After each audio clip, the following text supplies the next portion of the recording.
A show created by the fans, for the fans.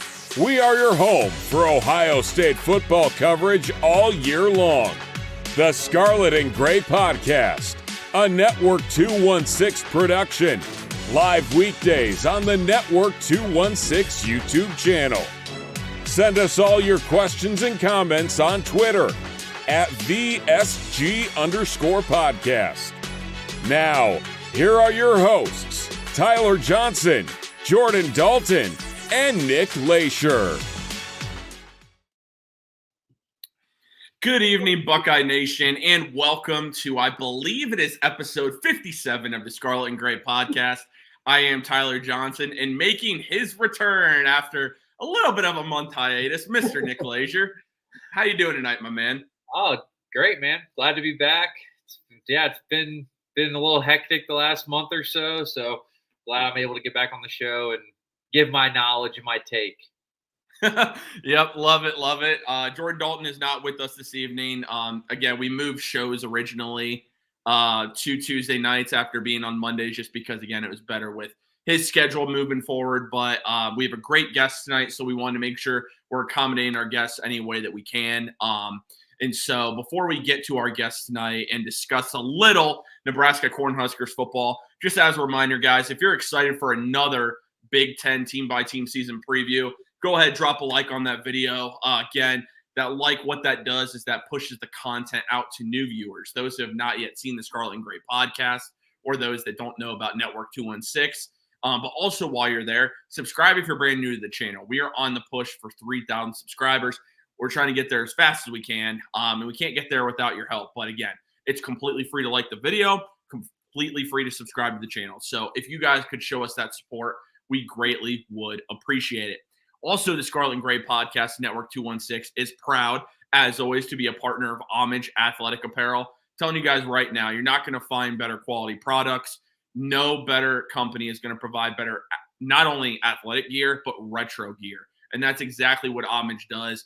If you're a brand new customer, you get 15% off your first order. All you have to do is go to homage.com, type in your email address, subscribe to their emails, 15% off your first order, and then there you go. So again, homage.com, great gear. This is a great shirt honoring former Buckeye Nate Stanley after he passed away. That's what this is for right here, to honor him. Great way to do that. But again, they have a lot of great gear, not only sports teams, TV shows, The Office, Seinfeld, Friends, you name it, they got it. That's homage.com. We're not going to waste any more time. We are going to bring in our guest this evening to talk some Nebraska Cornhusker football. We are joined by Rob from the Redcast. Rob, how are you doing this evening? I'm doing fantastic. How are you guys?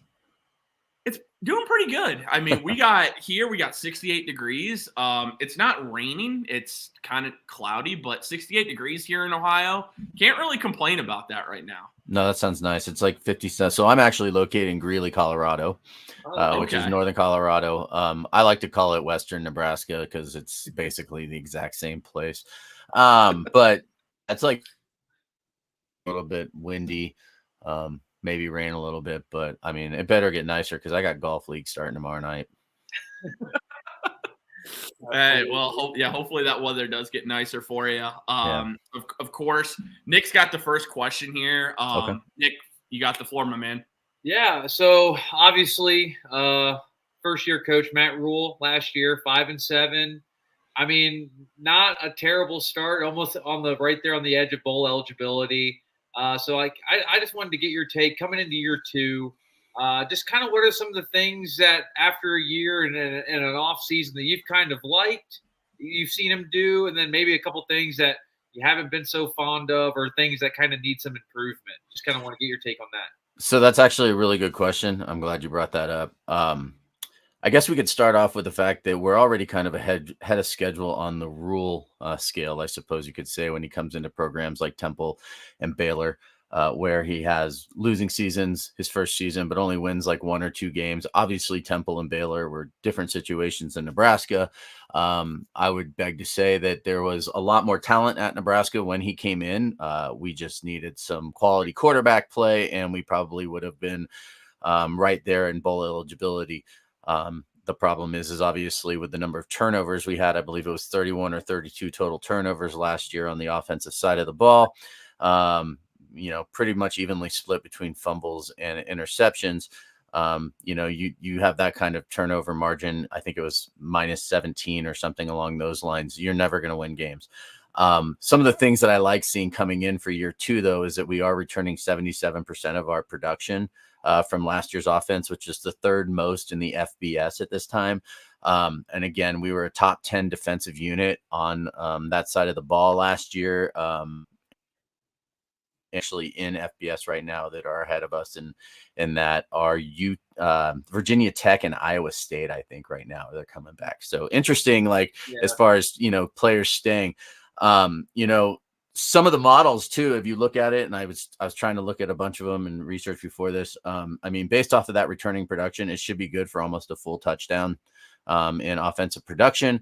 And as you know, last year we lost 4 games by 3 points or, around 3 points. So that should turn that around and make it, a 9-win season easily this year. Isn't that right? Isn't that the way that works? Yeah, right. Yeah. On paper. Analytics. Yeah.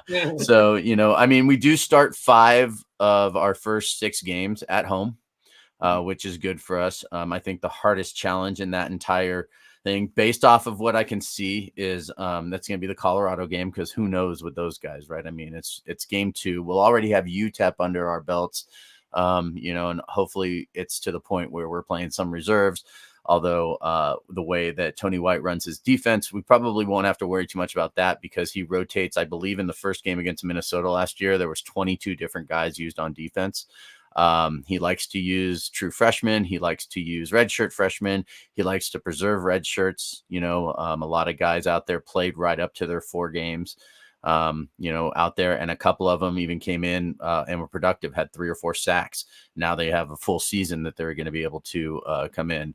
We've got guys like Nash Huntmacher, Ty Robinson coming back to lead the defense. Those are our oldest guys. Everyone else are like sophomores and juniors and freshmen or redshirt freshmen, right? And so Rule is not afraid to play the young guys and get them that experience. That's how you build depth on the rosters, as you know, and you end up like in Ohio State, where you got guys that can go 4 or 5 deep at certain positions, right? So, I hope that answered that question.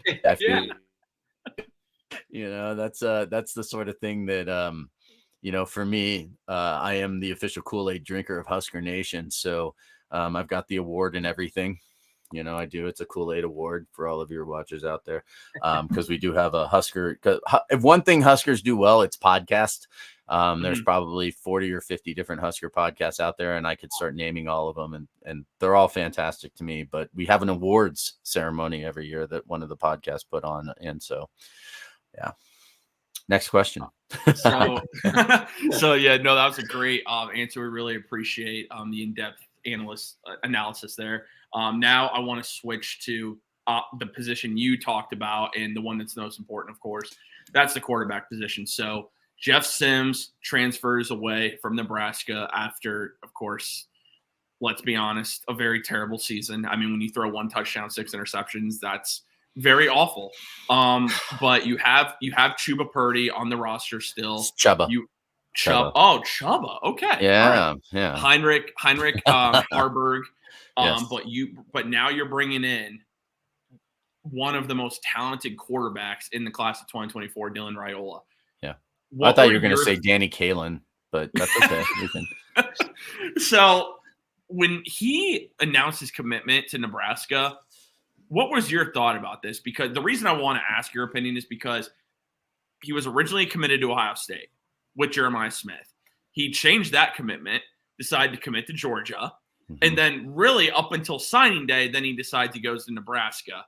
And a lot of fans are always weary when there's a kid that changes schools 2 or 3 times before committing, because is that someone that you believe you can build your program around long-term? Because in the era of the transfer portal, a lot of these kids, you have to try and keep them every single year, because someone offers maybe $500,000 more, whatever the case may be, they might leave. So what were your thoughts when you guys were able to get a quarterback like Dylan Raiola, knowing how many times that not only has he changed his commitment, but also switching high schools every single year? What were your thoughts on that, getting that type of player? Man, when you put it like that, I will say this. Have you guys been to Memorial Stadium? I have not. I want. Okay. It's on my bucket list. I've always wanted to go. His dad's name is on the wall inside that stadium. Okay. And honestly, and this isn't just a Kool-Aid, I always had a feeling in my heart that this could be, even if he ended up transferring after a year or two out of Georgia, that he would end up back at Nebraska. It always kind of, he was at so many different events in Nebraska on the recruiting trail, even when the previous guy was there. I mean, we don't say his name in right now in Nebraska, unless we're talking about specific football games. So, I mean, he was always around. He was always, everyone, he committed. He was at Ohio State. Then it was Georgia.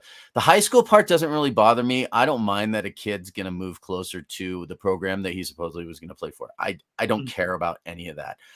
In today's day and age, I mean, honestly, the talent was there. The competition in Georgia is, one of the top states in the country for high school football. I mean, I don't have a problem with it. He's home now, and that's really all that I care about. He is all in. I mean, if you follow Nebraska football at all on social media, you see him everywhere. He's showing up at concerts, singing on the stage with Zach Bryant. I think that's his name. I don't listen to country music. He's like, he's going to all of the events. He's at all basketball. He's everywhere on campus. He's at all the camps. Now he's going out and he's spending his time. He's working out with like Patrick Mahomes and Patrick Mahomes' coach. I mean, this is a kid that, honestly, to answer your question, I want him leading this team. And the nice thing is he's got Danny Kaelin, who is a top 11 a quarterback, or I forget what that competition's called, but Elite 11, I believe. What's that? The Elite 11. Thank you. Yeah, I couldn't think of it off the top of my head. He's an Elite 11 quarterback. So we got two of those sitting at Nebraska. Harburg, I just got off last Sunday, got home from Nebraska. I was at the spring game. So I really liked the way they did that format. It was real-ish football. You couldn't touch the quarterbacks. The defense couldn't pressure as hard as I think they would, knowing that they couldn't, make the sacks. But it was great to see all three quarterbacks out there. You could really see some improvement in Harburg throwing the ball, a little bit better at his accuracy, and the wide receiving core just looks deep. Almost, I'm not going to compare it to Ohio State. I get it. But I mean, wide receiver, you guys got out there, but, at the same time, we could be in just a few short years with the way that they're recruiting there, because even kids, and you can see on my thing, I have the Malachi Coleman fan club president, right? He's like 6'5" now, 215, and he is just stacked. He's muscle. Everyone laughs at me, and it's a little bit weird for them to say that I have a man crush on a 19-year-old kid. So I'm not going to go there. But at the same time, he's like a player too that I've gotten to know his mom and dad pretty well. Through our podcast, and then on the outside too. I actually hung out with his dad the morning of the spring game. And it's amazing to see what kids like him are doing in the community and going out there and working so hard with this new training facilities, which are probably some of the nicest in the country now. It's called the Go Big project. And you guys should, if you follow Big Ten football at all, any of your listeners, anything like that, you should check that out, because the facilities are really going to set the benchmark for what athletic facilities in Division I schools should look like. And they've got some of the best trainers. They've got some of the best training tables. So, I mean, there's just so many good things going from a recruiting standpoint, not to mention the NIL side of things. So, it's like you get guys like Raiola in there, you get players like Malachi in there, it feels like our talent every year is so deep. We've got a recruiting class that's, third or like fifth or sixth in the Big Ten this year, or something like that, with the new Big Ten. So, you're including Oregon, USC in there. There's absolutely no reason why this team can't continue to build on that. And I know everyone's laughing, saying, "Oh, it's just Nebraska," but people forget that up until like 2017, and even during the Bo Pelini years, from what was that 2008 through 2000, 14 or something like that. We were like the third winningest D1 school in the country. So, I mean, people can talk all they want about it. I get it. Maybe I'm a little insecure about it just because, I have to see it every day. But the fact of the matter is that it feels like we're headed in the right direction and trending up, Well, and I'm glad you brought up kind of briefly like the NIL and the recruiting and stuff like that. So touching on NIL, how successful do you think Matt Rule's been kind of handling the new portal and all that kind of stuff? Because I know it's just a crazy landscape that we're in and every coach is adjusting differently. Yeah, it's funny because based off of the returning production, the portal too much, right? Yeah. I mean, there's only a few guys that we've brought in, and quite frankly, they're all competing for playing time. And really, the way that they run things over here in Nebraska now, at least based off of what we saw last year, there's a lot of rotation going on the offensive and defensive side. So, we brought in, I think, one or two guys on the offensive line, on the offensive side of the ball, the defensive side of the ball. We've got a ton of returning production from there. So, when it comes to the NIL landscape, I'm glad that you asked that because Nebraska recently just passed a law which said that now the school athletic departments can actually work with the NIL collectives to help raise money. So when I was there for the spring weekend, I've got a good buddy who is the assistant athlete. He is the director of fundraising for the athletic department on that side. And I was sitting with him. And when I was sitting with him in his office, he was wearing an 1890 collective shirt because him and all of the other fundraisers there, including Brendan Stye, who you might recognize the name from our, 94, 95 teams, offensive lineman, who is also working for the athletic department on that side on fundraising. They're all on their way to an event with 1890 to help raise money for the NIL collective because now they have it to where people in the athletic department who are doing the fundraising, if somebody comes to them and says, I'm a little bit torn because I have this money, I don't know whether to give it to you or give it to them or how I should do this. They'll say, you know what, here, write me a check. I'll make sure they get their money. We get our money and everything is good. There's no more like having to connect them with another side of things on there. So it's nice that it's state by state right now, because the NCAA can keep their dirty little hands off our money. But it's, so I think on that side of things and who's got making this much and who's making that much, the NIL collectives have no, obligation to report how much money they are making or bringing in on those sides of things. So don't believe any of those reports that you hear. Listeners, all that, because the fact of the matter is that nobody really knows how much money is going into it. And Nebraska is doing just fine with NIL, because believe me, I'm sure some of that had to do with getting Dylan as well. So sure. Yeah. Absolutely. I'm not too stupid to admit that. I'll admit, like, Ohio State is, not only is it Ohio State, but it doesn't hurt when you can up the cash a little bit to some of these guys. Like, well, you guys, Ohio State spends like the GNP of like a small country on their football team, so it's all they got. It's all Columbus. It's all Columbus has basically. Like there is no NFL. So like, well, you guys have two pro teams in the state. You have a basketball team. You've got two baseball teams. Two soccer teams. Yeah, two soccer teams. Two football teams. Yeah, I think you guys even have a hockey team out there too. Yeah, actually, yeah, they're terrible. Nebraska has the Salt Dogs. All right, like, So I mean, and I'm sorry. We also have the Omaha Supernovas, which is one of the top professional volleyball teams. Okay, women's volleyball that actually just started this year. Pretty cool. Yeah, Columbus has a team also. Yeah. They so have Nebraska's drawing Royals? it.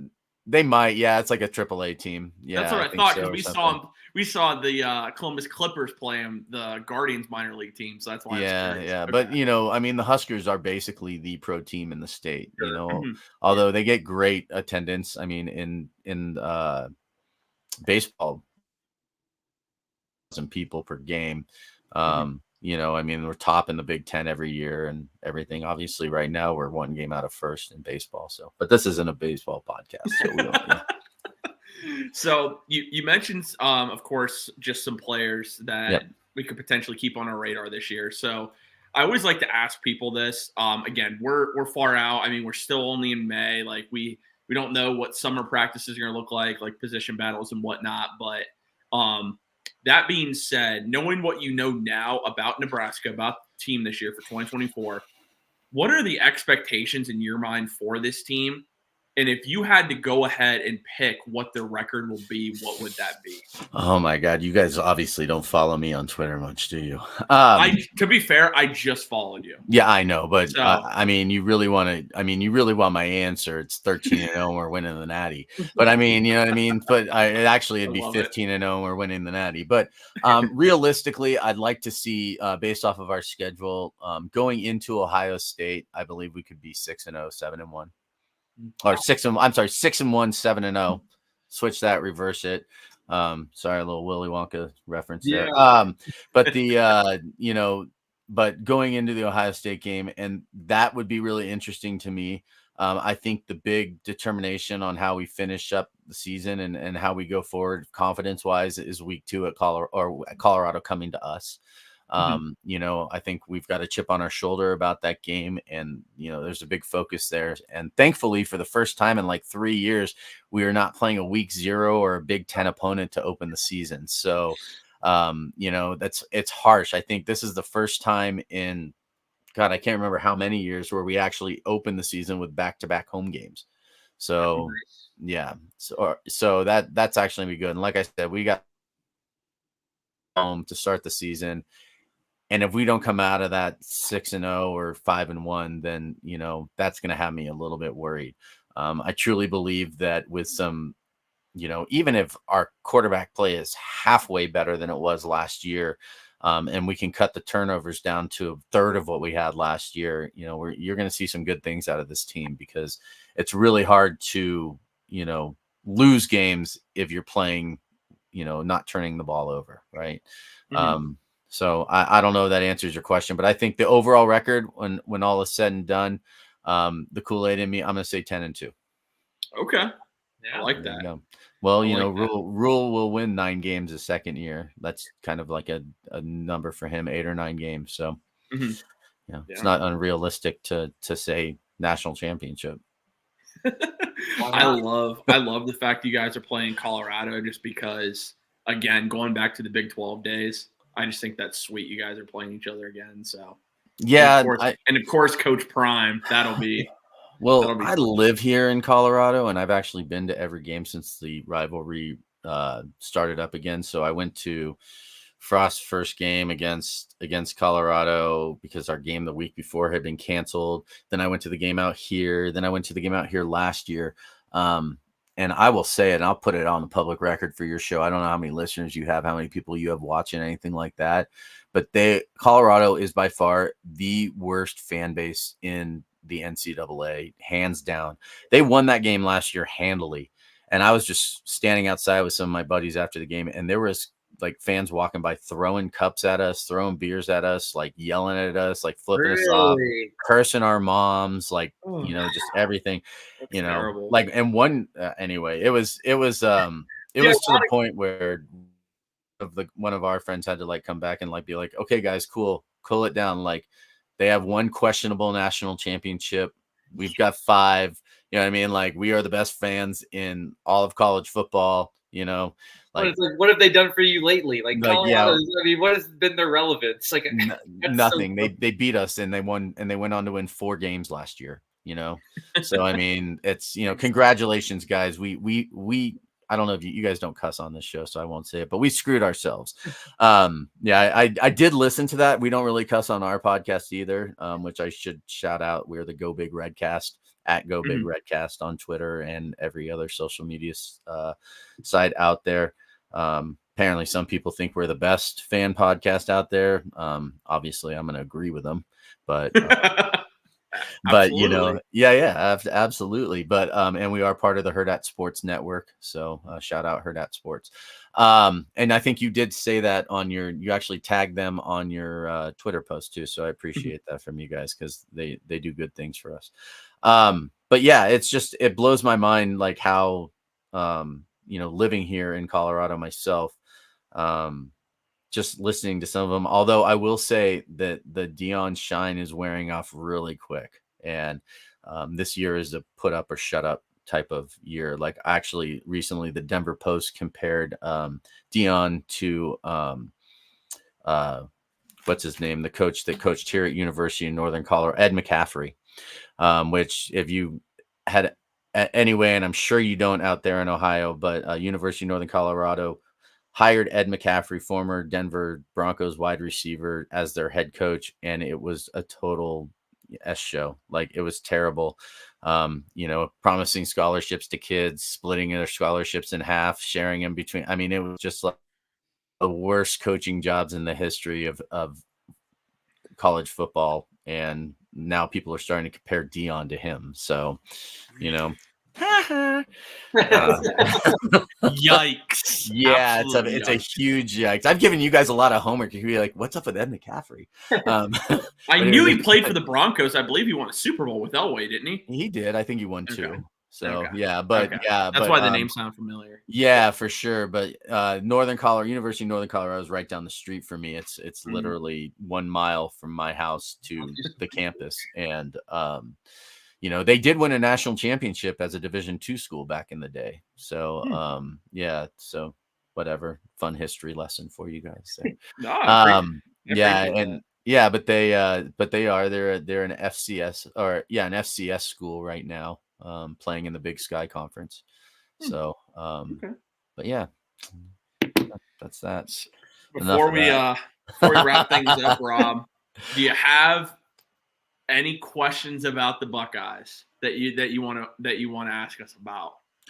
Will you guys finally beat Michigan again this year? Please.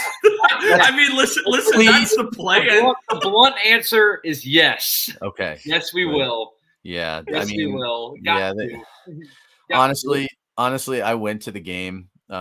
Michigan fans might be the second worst fans behind Colorado. They're pretty great. I went to the game this year with a buddy of mine who is a Michigan fan, and I will make fun of him right here now. And I played golf with him, and he's a terrible golfer, so it's even easier. And after the game, we went to the game. After the game, which was an afternoon game, so it wasn't even that late, he went back and went to bed. He told me this story. Yes. And he was like, and then they just won big. He's like, Lincoln, me and my buddy, who's an Iowa State fan that came out with us, we're drinking in downtown Lincoln, having a great time the rest of the night. And our other friend, he's like back in our Airbnb sleeping. And his team won the game. And then we go to a bar, and Michigan fans are sitting at the bar. We're watching the Iowa State game. Yeah, Iowa State game. And there were Michigan fans sitting at the bar drinking red wine. And that's all I need to know about that. Well said. Well said. Like, I mean, I'm from Northern California. Okay. Yeah. Wine country. I grew up in wine country. Not even I would be doing that after. Right. Like that. Yeah. No doubt. We drink Busch Lights in Lincoln. All right. That's what we do. There you go. Mm-hmm. Yeah. I can rock with that. But to answer your question, yes, we will beat Michigan this year. Good. And if we don't, some people might need to be fired. I have never rooted. I mean, I think it's since COVID when Ohio State fans and Nebraska fans kind of came together in unity, wanting to play football. And of course, Nebraska took the brunt of it after we just had such a crappy season after that. But the fact of the matter is that they're just unbearable. They just really are unbearable. And not only that, but 2 questionable national championships.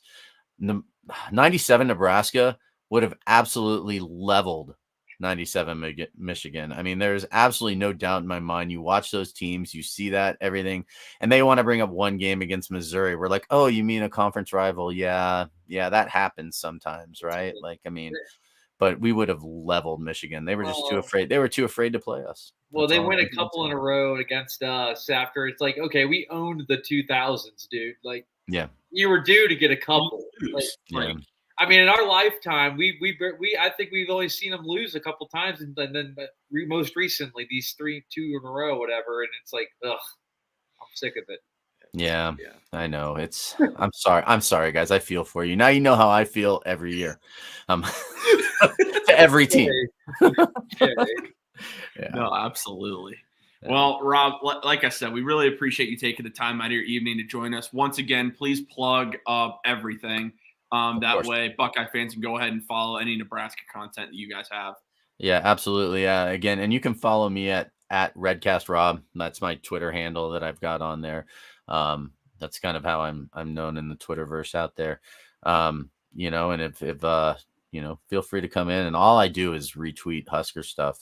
That's really all I talk about. So it's pretty boring. So unless you don't want any Husker content, do not follow me other than that. I mean, because that's all I will put out there. I will have the occasional conversation, but honestly, if you come at me and just want to like throw insults my way, things like that, I'll either mute you or ignore you, and that's probably worse for you than it is for me. So. Well, cool. Again, Rob, we really appreciate you joining us this evening. Man. Thanks for having me. I'll jump off here so you guys can wrap up your show and all that. And if you want, I can stick around after, or whatever. But right. I'd probably just go to the gym. So sounds good. Well, thanks so much, Rob. We really appreciate it. All right, man. You guys have a great day. Yep, you too. Bye. Well, man, we learned a lot of great stuff about Nebraska and some great stories. Yeah, no kidding. Dude, I love hearing stories like that. Like, that was fantastic. Well, how about that? A Michigan fan being lame. Who would have thought? You know, we don't know Lincoln. Yeah, we don't know anybody like that. Absolutely. But I think what's crazy, just as we're wrapping things up here, one of the thoughts I had is just the Dylan Raiola thing. I mean, if his dad went there, I think they're in pretty good shape with him. Well, like Rob said, it's like the writing was probably always on the wall. And if he was only out of school for a year and then transferred over, like he always felt like it was inevitable. But I mean, it's cool to have a legacy there, with his dad being on the wall there. So it's gonna be interesting, man. I think he can do some big things out there. Oh yeah, for sure. I mean, and if you start as a true freshman, you're there for 3 years. If Nebraska's gonna come back to relevance, this is it. Like, you have the quarterback, you have like your boy Wonder. I mean. And honestly, it's better for the Big Ten if Nebraska is good. Yeah, if Nebraska is the program that they used to be, it's great for the Big Ten. Yeah, for sure. Any final thoughts you have before we wrap this thing up? No, man. I'm just, this just kind of, I mean, with the portal being closed now, and this is kind of the waiting game until summertime, and once practices start up again, it's going to be nice to get all that content coming up here in a couple months, but we're just kind of in that weird period of time where there's nothing really going on. So just bear with us, Buckeye country. We got stuff coming. It's just, we're in the waiting game.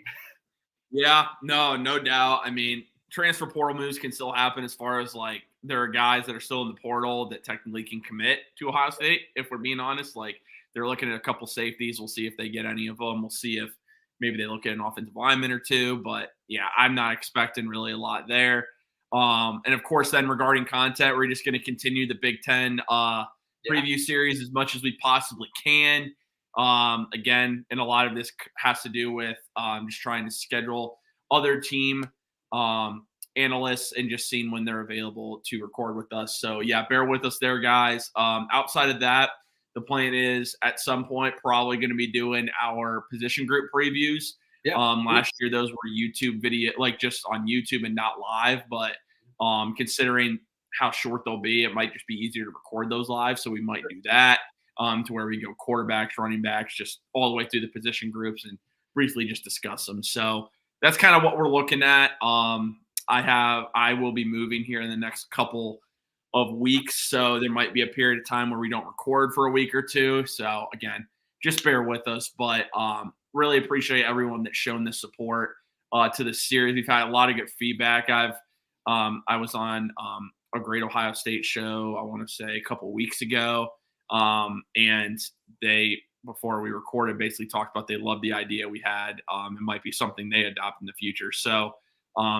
it's awesome to see people are really loving the content. And again, thank you everyone that's shown your support to us, because again, it's hard to do these shows when you don't have a lot of support, because then it's like, well, you're just wasting your time. But you guys prove to us all the time that that's not the case, just with how much you support us. So Thank you so much for that. Hopefully when we record next, we'll have all three of us together. We'll see. Yeah, it'd be nice to have the gang together again, man.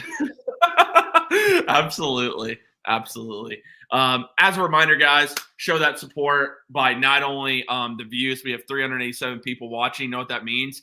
388 of you, as it just went up, can go like this video right now on YouTube. So again, if you're joining us on Twitter, which a lot of you got X, whatever you want to call it, go over to the YouTube channel real quick, please. Drop a like on that video if you would. Push that content out to those that have not yet seen the Scarlet and Gray podcast. But also subscribe if you're brand new to the channel. Again, both are free. Both help the channel grow and help the show grow. So thank you guys all so much. We can't wait to talk to you all again soon. And, of course, you know it. As always, go Buckeyes.